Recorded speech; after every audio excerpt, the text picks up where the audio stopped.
We did it, everyone. We did it. Mission accomplished, baby. Only 6.5% inflation. That's right. We're only losing money a little bit slower than we were last month. And for that, we should all celebrate, run to the store, get the most expensive champagne you can find and pop that baby, spray it everywhere because we are losing money slower than last month. Honestly, I'm emotional because I can't believe we got here. I can't believe we're here celebrating such a monumental victory in the history of the economy. Thank you, and thank you.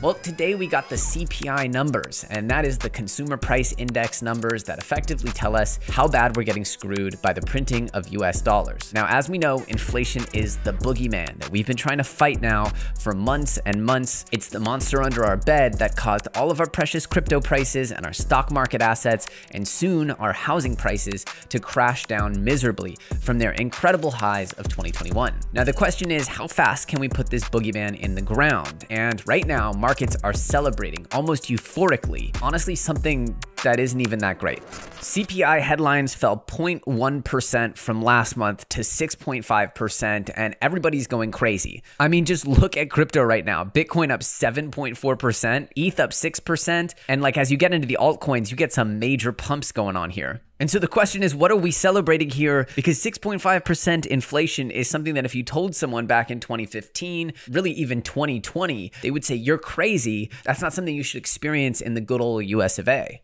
But this is all we're celebrating, is that we didn't get surprised. The only trend was really when CPI inflation was out of line with the expectations, when it surprised and was hotter or worse than what people expected. That caused all kinds of calamity in the markets. So what does this mean? Have we passed peak inflation? Is it just time for the Fed to start cutting interest rates soon? Are we going to bottom and go up only again in the markets? Well, honestly, it's not really that simple.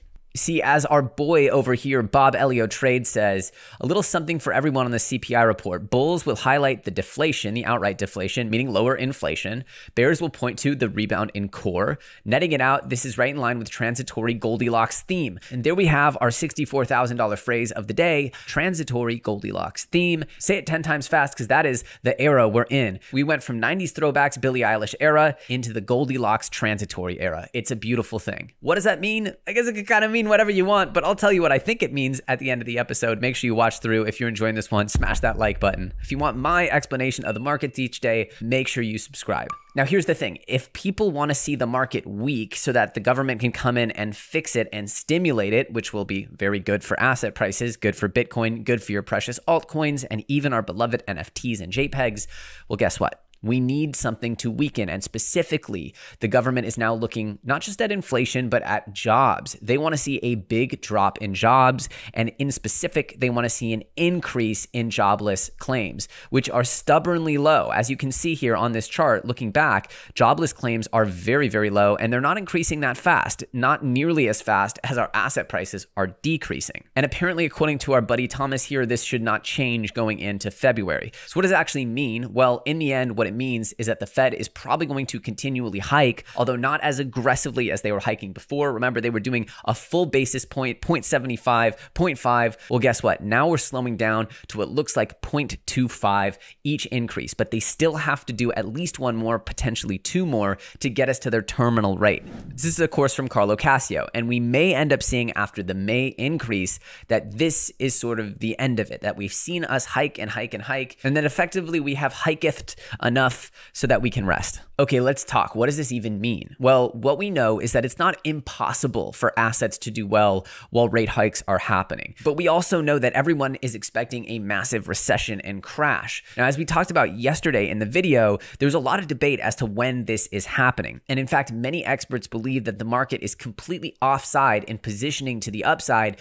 thinking that the worst is over. In the end, the sting and the pain of the rate hikes is no longer unpredictable. It sort of feels like the market understands what the Fed is doing, and as long as the CPI data comes in as expected and the Fed behaves as expected, well, there's not this huge catalyst to the downside. Remember, markets are more emotional, they're more narrative driven than they are fundamentals driven. Just look at Tesla. There's nothing wrong with the company. There's nothing that fundamentally different about the company, but the narrative around Tesla and the narrative around the stock has just sent it to the gutter. So remember, stocks and everything you trade is much more about narrative, story, and overwhelming trend and momentum than it really is about, hey, what's the reality on the ground here? That is very much the case of equities right now. And so let's talk about our big word of the day, transitory Goldilocks theme. What we're really saying here when we say transitory Goldilocks theme is that we're saying, hey, look, there's no big bad wolf that's going to blow our house over in the immediate future. Does this mean that the bear market is over? I tend to lean in the skeptical camp here. I don't think that the gears of the machine have been fully reset, but I do think that there's been so much pain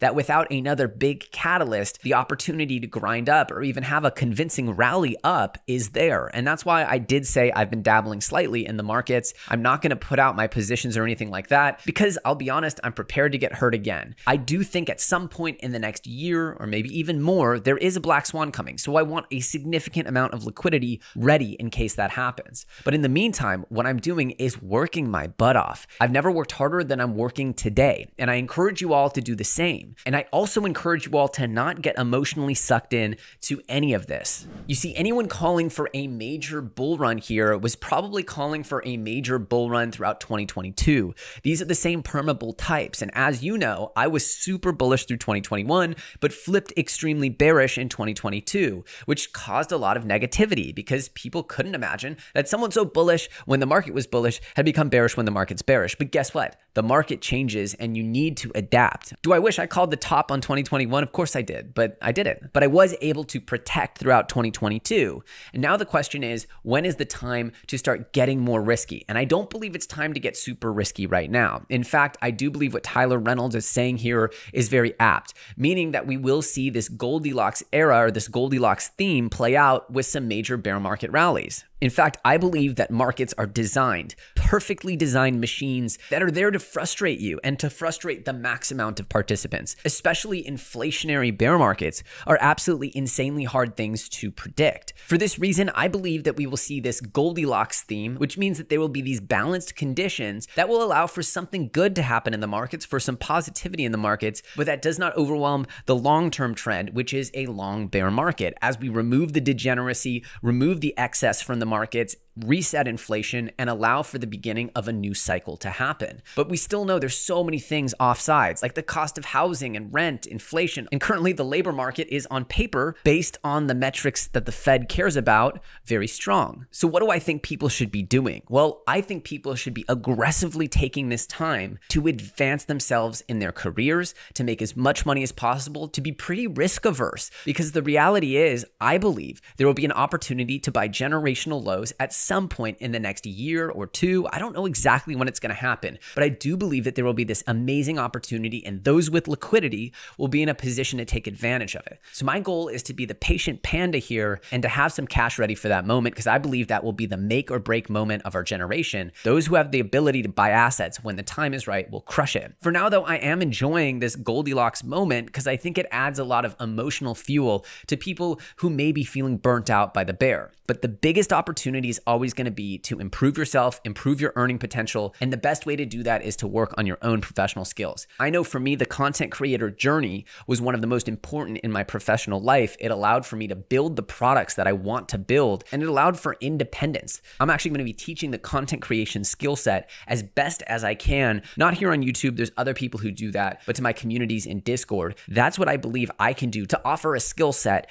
that anyone can build with $0, zero investment. Anyone can make videos right from their phone. There's no monetary barrier to becoming proficient with content. There is a very teachable science to it. Now, it's not the only way to make money. There's many ways to make money, but I believe becoming proficient and educated, not just on making content, but on how to build an audience around that content, is a professional skill that makes anyone more valuable, either as your own platform or to other businesses or to your own business. So for that reason, I'm going to be teaching that skill set to my audience. My first content workshop actually starts in 6 minutes. Like I said, I'm stepping up my game in 2023 to engage completely with the community still here, because the people still here are most likely going to be here for the long run. No one's a tourist anymore. We've all been forged in the fires of the bear market. And so if I can enrich this community still here and everyone grows together through the bear, when the next bull run starts, it'll be a glorious period. And I'm very committed to working directly with the community throughout this year.